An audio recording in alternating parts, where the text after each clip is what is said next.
Hello, Weekend Warriors. Welcome back to, well, it's not the workshop, is it? No, this is my bedroom.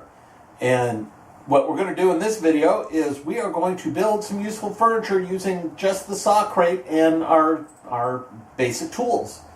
So let me show you this place that I'm sitting in right now and show you why I built the bed that I built. And then we're going to talk about what we're actually going to build in this video. So hang on. Okay, so I am sitting in the corner of your classic mid-century master bedroom. And you see, it's not real huge. Not like you would see on HGTV or Property Brothers. This is about a 12 by 14 space. So a full-on bedroom set just isn't real practical. It gets real tight and kind of uncomfortable. Also, we bought a foam mattress, and it had a box spring under it. And it wasn't a very comfortable bed. So my wife decided I should build us a new bed. And what I built was a throwback to our 1979 or early 80s underdresser bed. And you see it's got 6 drawers, although 2 of them are kind of hidden by my nighttime trash can there. And this one is built with a whole bunch of scrap wood that I had laying around. The only thing I purchased wood for were the drawer faces, and that's knotty pine because my wife wanted some designed imperfection in her bedroom set. And the wood, the mattress panels that fit on top of the bed and keep the mattress supported nice and flat. So that's a look at the bed. Now this one, of course, I built with all the tools in the shop. But the one we're going to build is using nothing but the saw crate and the basic tools that we described in earlier videos. So now let's go take a quick look at the plans, shall we? Okay, here we are using our SketchUp program. And this plan is going to be available pretty much as soon as I finish doing the video. Now, here's our assembled bed. We've got our head plate. We got our drawers all tucked in nice and neatly, so it looks real smooth and dandy. But lurking underneath it all, we actually have some skeletal remains here. All right, what we have are 3 drawer modules, and these are set up to take 2 drawers apiece. We have a fascia, or face frame, if you will. We have a footboard, or a foot plate, and we have 4 spacers in between. And then we have a head plate and 2 mattress panels. Alright, so each side has 3 of these modules. And by the way, we're not going to make all this in this video. What I'm going to do is I'm going to make 2 modules, and I'm going to downsize them. I'm going to make them for a single drawer, and I'm going to make them a bit shorter and a bit narrow because I have no need for a whole nother bed. I've already built 5 of these things, so everybody in the family has got an underdresser bed now. So we're going to go with a much smaller version. I'm going to have just a fascia to fit each one of the modules, so 2 modules, 2 fascias, which means a much smaller footboard, a much smaller headboard, much smaller spacers to go in between. Now, to peruse the rest of the plan, this is the assembly drawing. So I don't have any measurements, I just show you how everything's assembled. I have a module drawing for the individual drawer modules.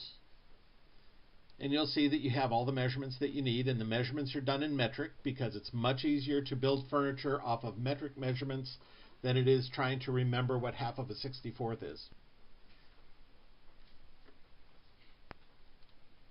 We've got a plan for the drawers, and if you'll notice, the joints on the drawers for the assembly of the drawers are box joints. So it's a pretty good idea that we made that box joint jig.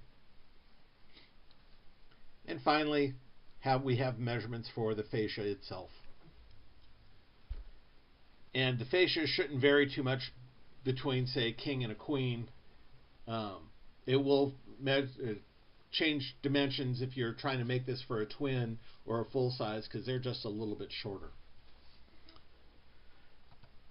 So what we're going to do is we're going to go out to the garage and we are going to cut out all the pieces. Now, for most of the framing, for the modules, for the fascia, and all the assembly stuff, most of it is 1x2s, which if you do the conversion, you'll find is 19 millimeter by 38 millimeter. And that's why you're going to notice that those are common dimensions throughout the drawing. Anyway, I'm going to get all these pieces cut out before we start to do anything else. And then when I'm done cutting out the drawer portions, I'm going to go ahead and cut out the box joints for the drawers.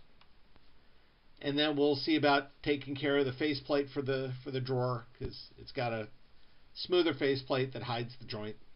And of course the bottom for the drawer. We're going to get all these things cut out before we start trying to do any assembly. So I'm not assembling, cutting, assembling, cutting.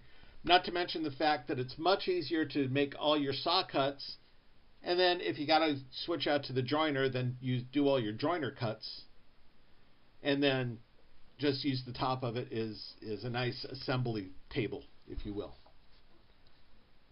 So one tool at a time, one process at a time, and this will knock out fairly quickly. So let's head on out to the workshop and get started on all this good stuff. See you in a minute.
All right, I'm ready to cut my 1x2s down to length. Now, for each side, I've got multiple 1x2s of the same length. So I want to make it easy on myself. So what I've done, you'll see that I've put an extension onto my crosscut sled. And onto that extension, I've clamped a stop block out to the length that I want to cut. Now, I've measured out the length on this one piece of stock. Now this is the only one I'm going to have to measure out, because that stop block is going to allow me to do each successive one just by coming up to the stop block and stopping. So now I can cut each one to length, and then for the next length I'll just change my stop block. And it's that easy.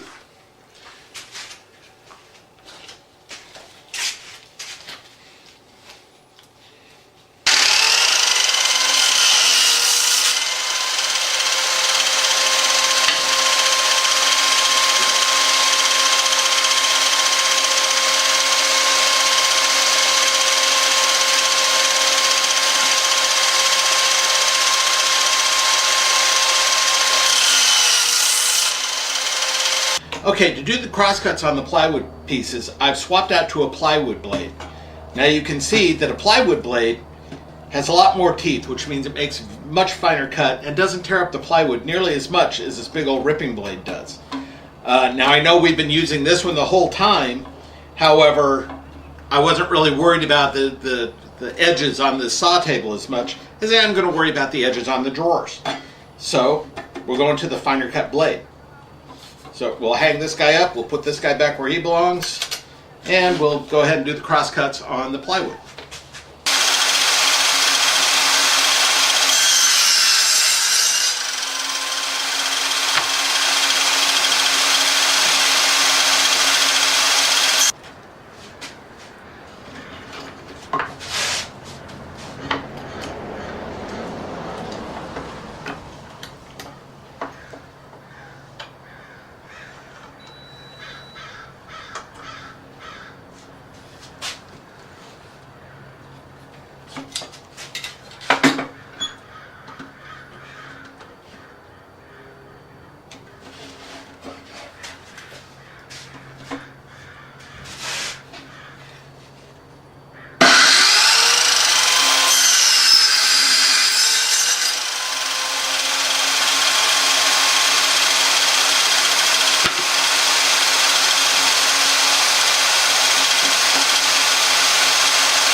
Okay, I'm ready to cut box joints on the drawers, but before I touch a drawer, I want to make sure I've got my process and my setup right.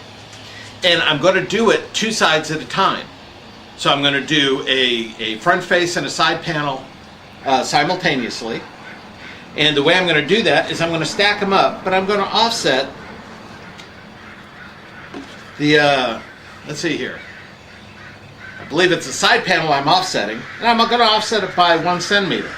And I got this little jig that I made that's got a 1 centimeter cutout in it. So all I have to do is butt this guy up against the stop, butt the 2 pieces into the offset jig, and once I do that, I can clamp them up. Of course, helps if my clamp is ready to go.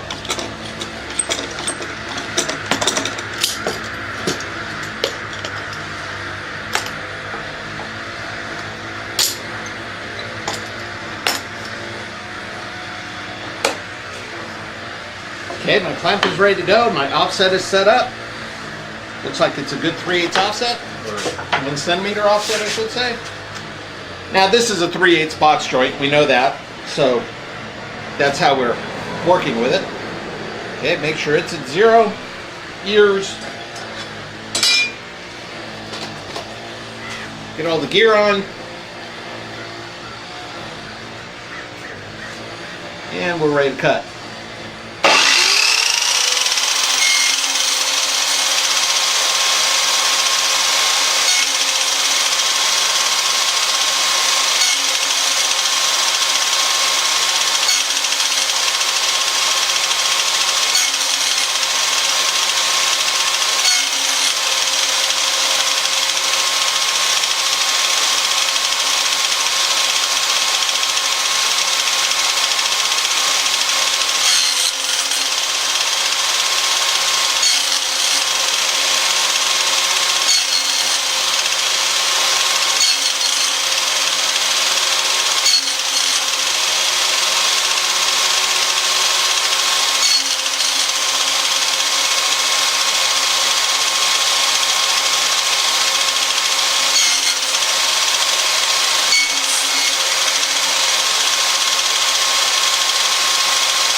That's a snug fit.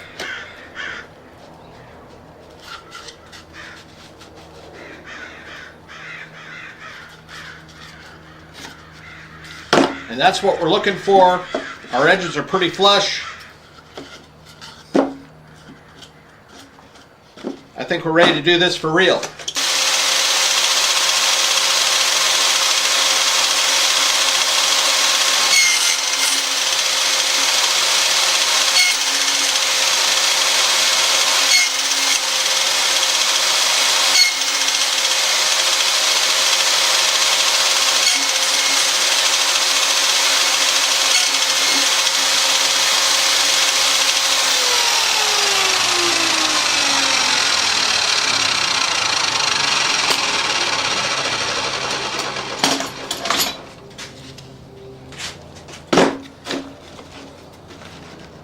Okay, one drawer down, one to go.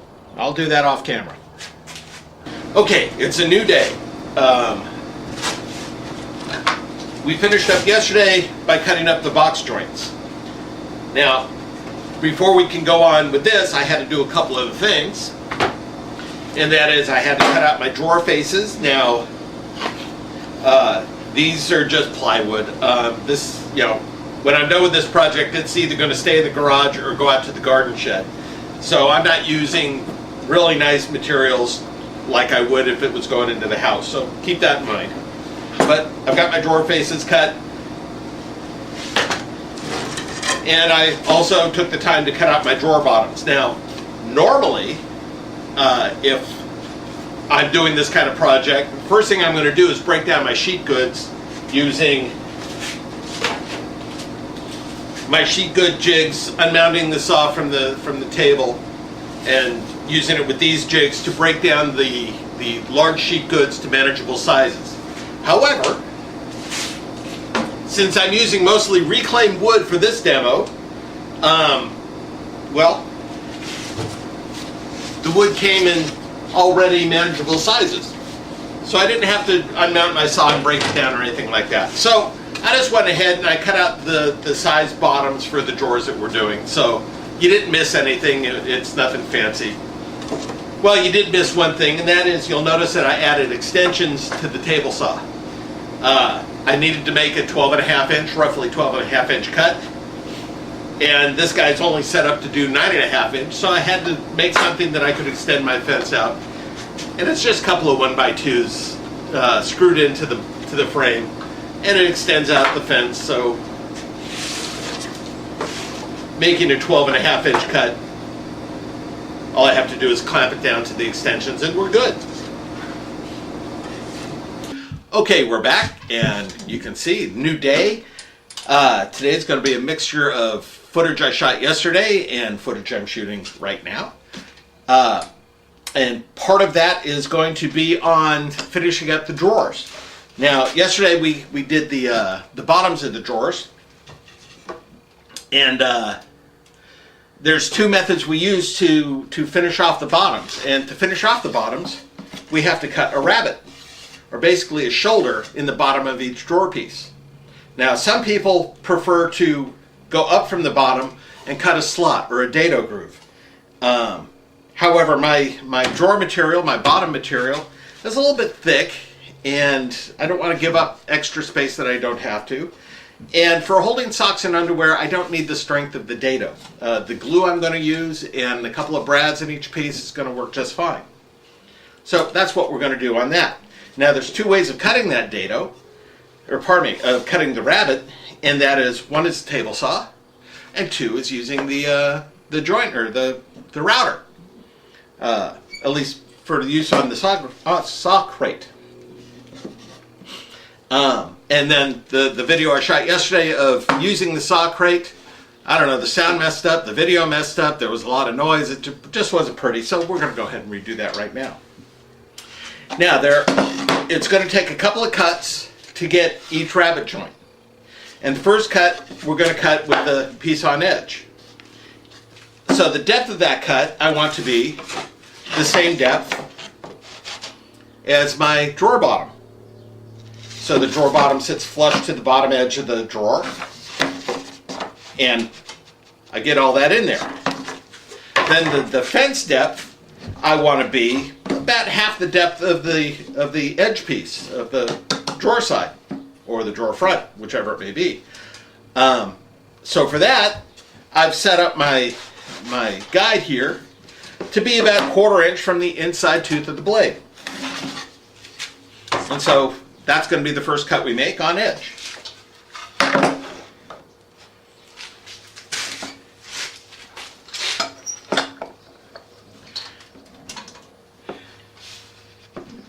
Now, unfortunately, I didn't catch the fact that the video was all messed up yesterday until after I was finished shooting for the day. So all my pieces are already cut, but I do have a couple pieces of scrap to use.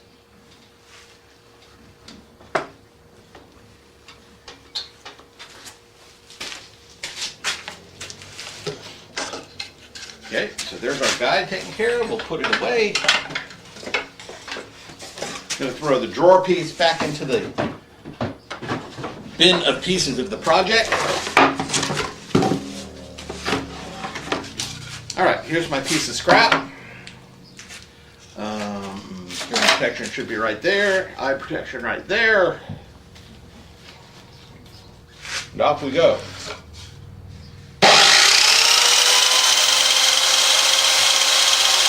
Make sure you got your inside.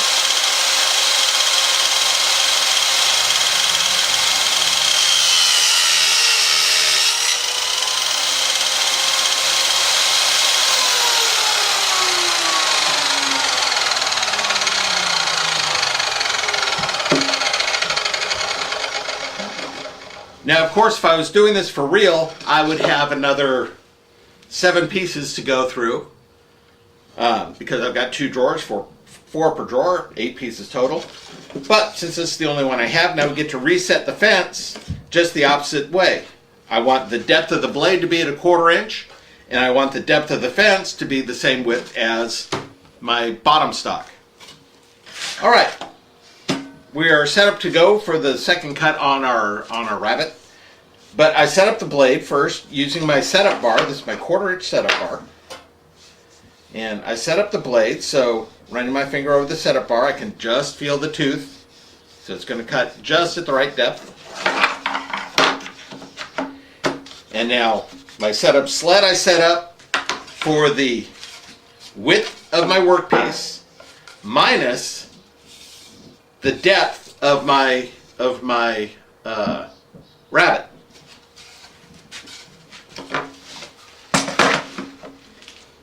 So in this case, the workpiece is 12 centimeters wide, so 11.3 centimeters is the point where I want my rabbit to start. So that's how I've set up my fence.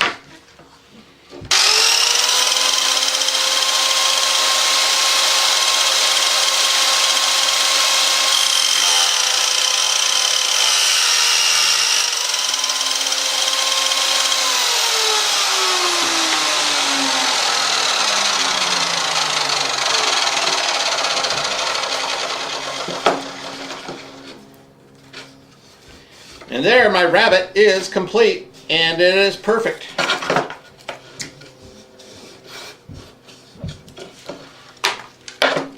Now I could go on and do the rest of them, if they weren't already done. But, so you see how they got done, hang on and I'll clip it on over. Okay, I've got my router installed. On my normal rip fence, I've installed a sacrificial piece of wood. And then I fired up the router, and I just buried the bit into the, oops. I buried the bit into the wood, just like that.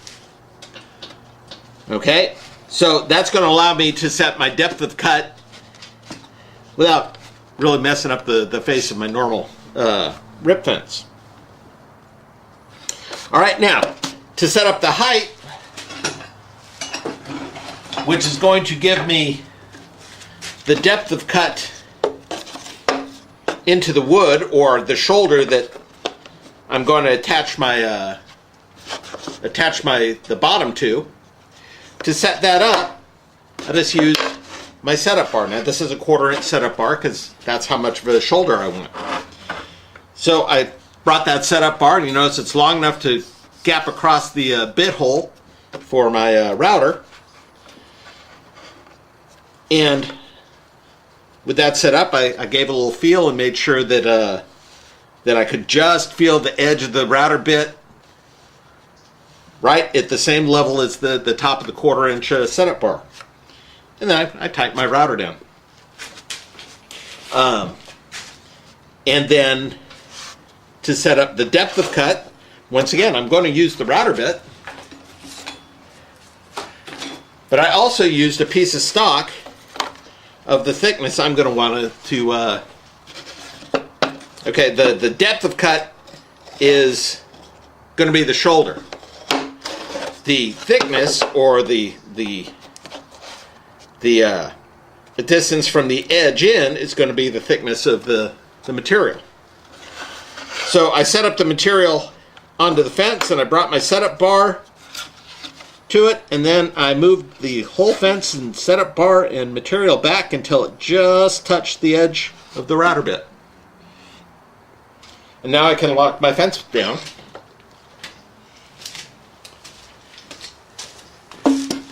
By putting my clamp on. Being careful not to push the fence, of course. And now I can run the piece. Now you can see that I've already done this once on this piece. And what happened was I had the tripod touching the router table, and it raised so much vibration it killed the video, and I lost the entire shot. So let's go ahead and do it again. So, got to put my hearing protection on.